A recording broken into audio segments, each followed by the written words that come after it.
Nu știu despre voi, dar eu urăsc istoria. Nu-mi place să stau să ascult ce s-a întâmplat acum 100 de ani. Adorm.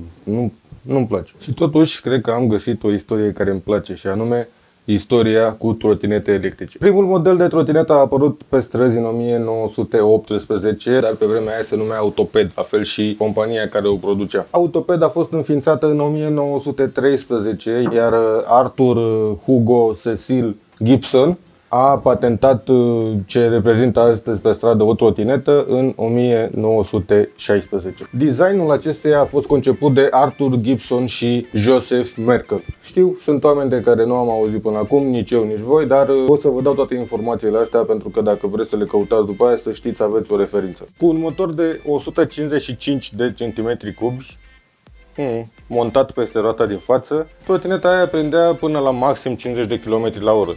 Și gândiți-vă că pe vremea aia nu aveau căști, aveau pălării din alea de bal.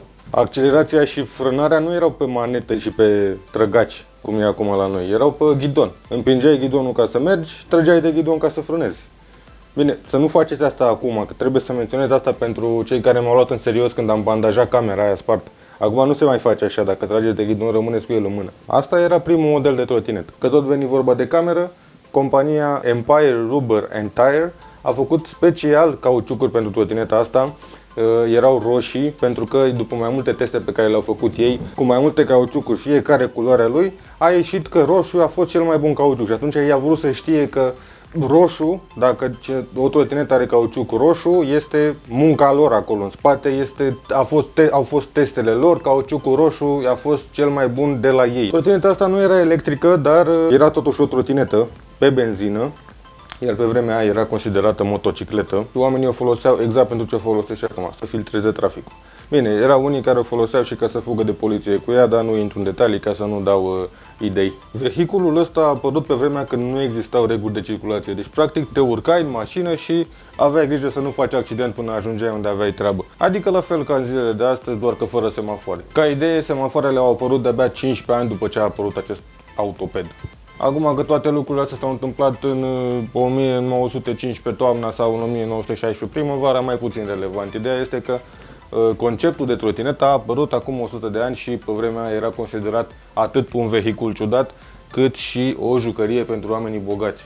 Adică opusul a ce se întâmplă azi. Trotineta a avut de la început același scop, și anume mobilitatea și libertatea de mișcare. În poza asta care a apărut pe tot internetul la un moment dat, a fost un spam constant, a fost pe toate grupurile, peste tot, încă mai apare din când în când.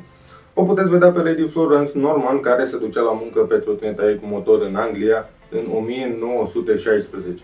Deși Autoped a încetat producerea acestor trotinete în 1921, sau mai exact Krupp, producătorul german care a deținut compania pentru ultimii 2 ani, trotineta asta a atras interesul și business-urilor pe vremea aia, cum ar fi New York Postal Service, care l-a folosit pentru a livra scrisori. În această poză puteți vedea 4 poștași de la US Postal Service, un fel de poșta română, doar că erau mai rapizi, aveau trotinete.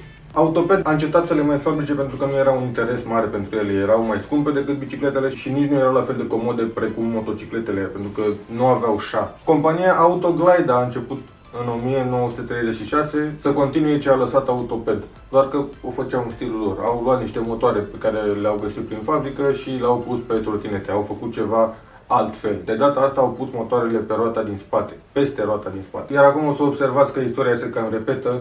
Cu cât apăreau mai multe trotinete pe stradă, cu atât se înăspreau și legile, cu atât poliția încerca să intervină, să le controleze cumva. Tot în 1936 s-a înființat și prima companie de motociclete electrice, deținută de 2 frați din Bruxelles, care au continuat să le producă chiar și pe timpul războiului, pentru că au avut un succes mai mare atunci din cauza că benzina era împărțită în rații. În următoarele decenii, vehiculele electrice au tot evoluat, dar că n-au avut o foarte mare popularitate. Inventatorul și chimistul austriac Carl Cordeș, sau cum se pronunță, omul care a inventat bateria alcalină, a avut un record de 265 de km la oră pe motocicleta lui electrică.